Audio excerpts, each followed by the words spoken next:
Hey y'all, so welcome back to Volunteering with ESP. Just a reminder, my name is Hunter Pugh and I'm the Volunteer Outreach and Engagement Intern here. I kind of want to talk a little bit about what is 360. So it's our after school program ran 3 days a week from 3:45 to 6:30. We give different classes including a service learning class called Givers, an outdoor education called Pioneers, swim team called Piranhas, and different classes held at the building like karate, team sports, art, music, cooking, and more. So we're going to talk a little bit about being a buddy. So our number one rule is to just stay with your buddy. We have a lot of youngsters that like to run around. So it's just really important to be with them at all times. You might be chasing some people. That's okay. You're going to get in your exercise for the day.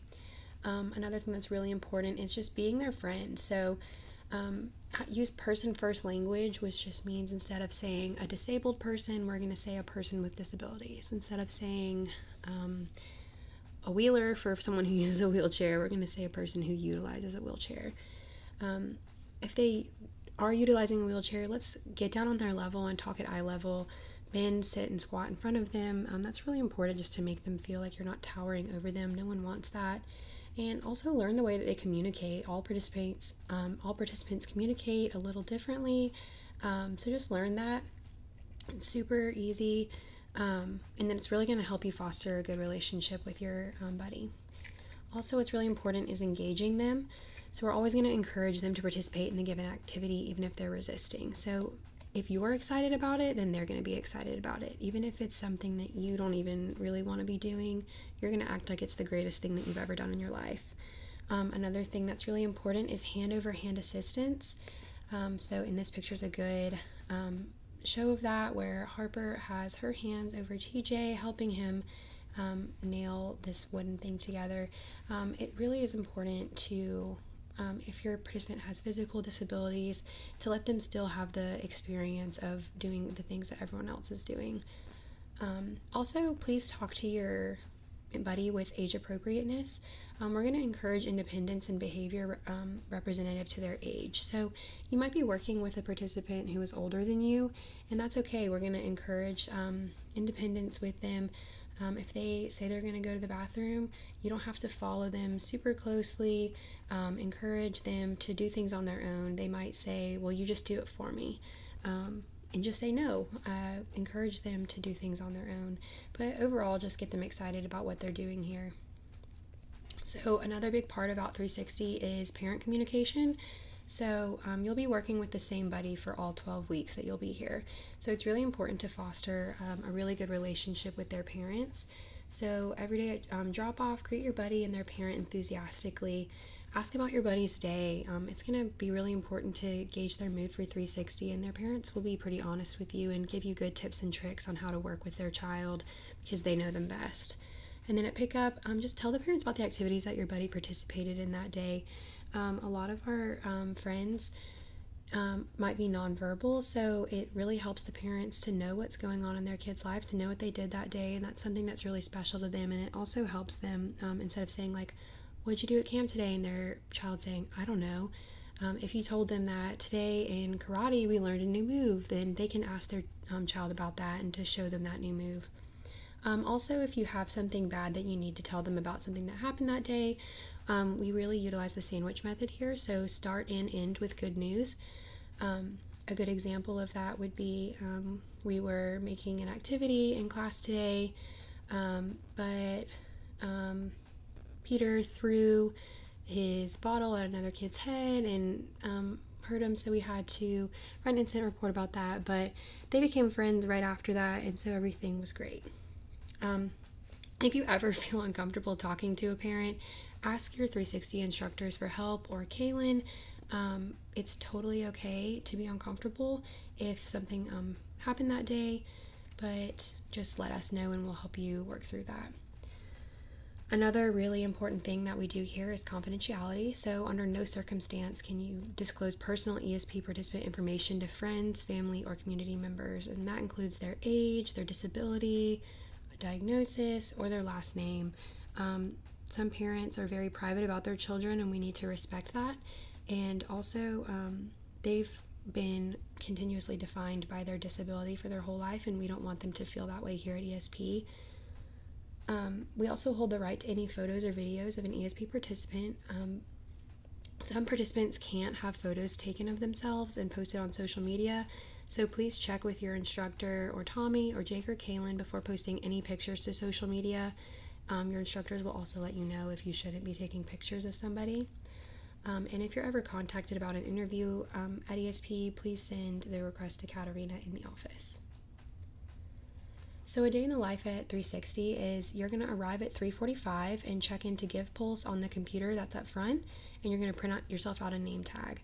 Other 360 interns will be arriving at that time as well. So you're going to learn your class plans for the day and just talk to everybody and start making friendships and relationships with everyone around you. When the participants start getting there, we're going to do something called the welcome wagon. So you're going to stand outside in kind of like a tunnel form and just cheer and dance, and we're going to have music playing, and it really helps set the tone for the day. So be excited whenever your participant arrives. Whenever your participant gets there, please go with them inside and entertain them until classes start. At 4 o'clock, we'll circle up for flag in the main room. So that's where we'll do some fun skits, get them excited for the day, talk about what we're doing in all the classes, and it's, again, just going to really set the mood for the day and get them excited for classes. So then from 4 to 5, you're going to go to your first class of the day. Your buddy will have already picked out classes that they wanted to do for the semester, so you'll just go with them to that. At 4:55, we'll break for snack. And then at 5:05, you'll go to your second class of the day. So like I said, your buddy will have already determined which classes that they want to go to, so you'll just be with them and help them in that class, keep them engaged, get them excited for it. At 5:55, we'll circle up again for brags to celebrate our campers. So brags are special pieces of paper that we write on that says, "I caught Peter doing his best today to really enjoy the activity and participate today. Let's give Peter a great big hip hip hooray." And so that way that our campers know that we're celebrating them, even small victories. The parents will pick up their participants right after that. And then once your participant leaves, we'll split into our cleaning crews and clean the building. You're going to fill out your buddy chart, which we'll talk about a little bit more later, and then circle up for dismissal. So these are some assistive devices that you might see at ESP. So mobility, all of our participants have different varying levels of mobility. So most of them are independent. Some of them might have an unsteady gait and might require assistance while running or performing physical activities like kicking a ball or doing team sports or aerobics. Another thing that you might see are gait trainers and walkers. So this is a walker. And this is a gait trainer. So it really just helps them improve their mobility. Some participants will also use wheelchairs with these, but the walkers and the gait trainers just kind of help them get up and move around in different ways. And then some participants might utilize a wheelchair. So that doesn't necessarily mean they can't walk, which goes back to them potentially using the walker or the gait trainer. We try to give them the opportunity to get out of their chairs as much as possible with assistance from staff. So if we ever are transferring a participant in and out of the chair, there should be a minimum of 2 people involved. Staff will always be the ones doing the transfers. You might just be there for extra support.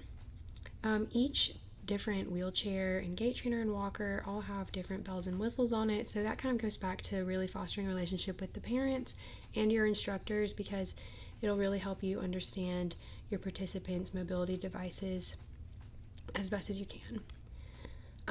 A lot of our participants are verbal and some of them might be nonverbal, so they all use different ways to communicate.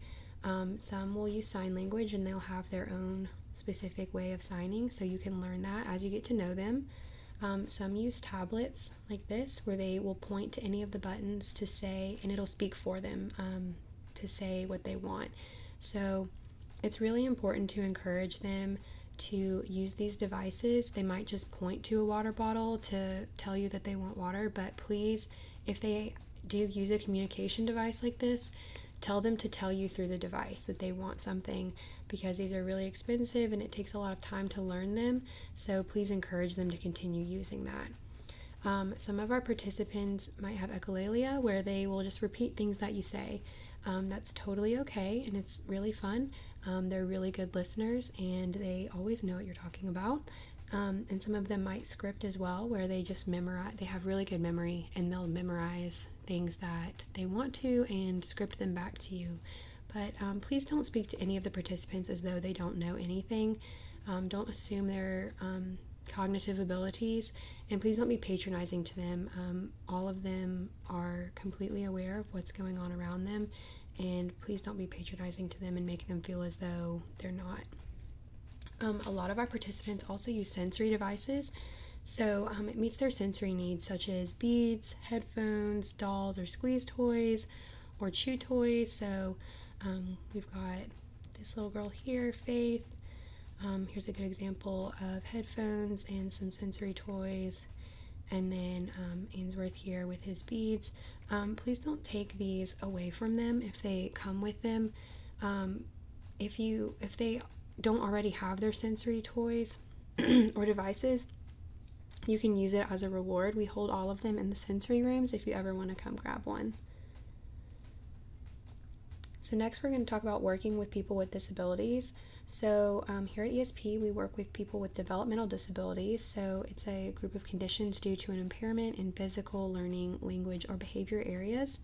So the main three developmental disabilities that we serve here are Down syndrome, autism, and cerebral palsy, but we really serve people with all different types of developmental disabilities.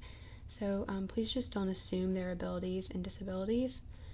A few different traits that you might see through a person who might have autism. They might have trouble communicating, they might script, rocking, flapping, and jumping. They might have sensory needs and different triggers.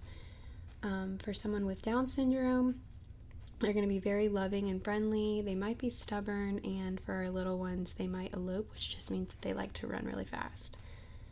For someone with cerebral palsy or CP, they might be verbal or nonverbal. They might use assistive devices to get from place to place.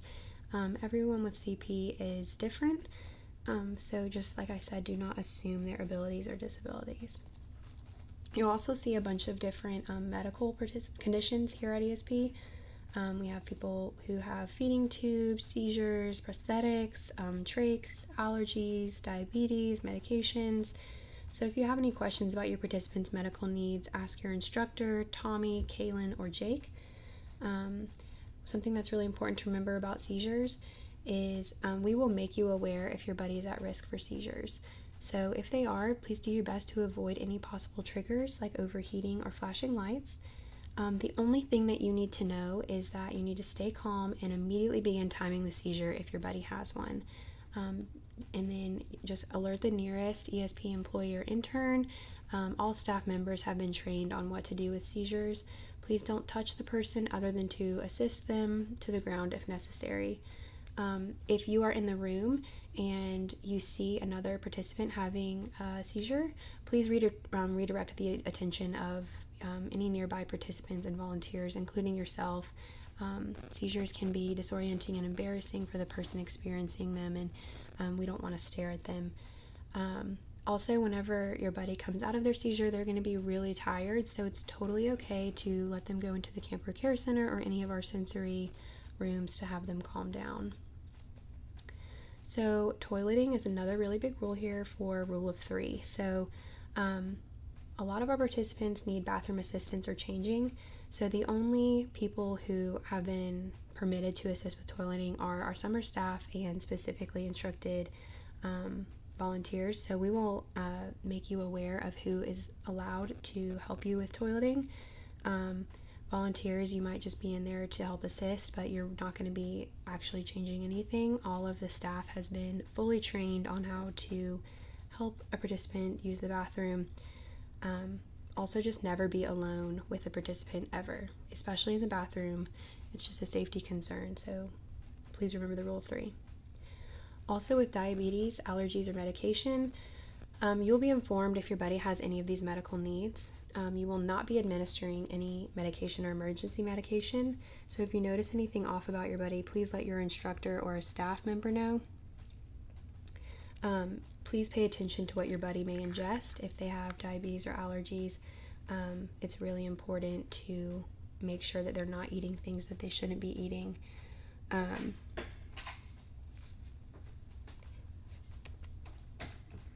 So the next thing that we're doing is behaviors.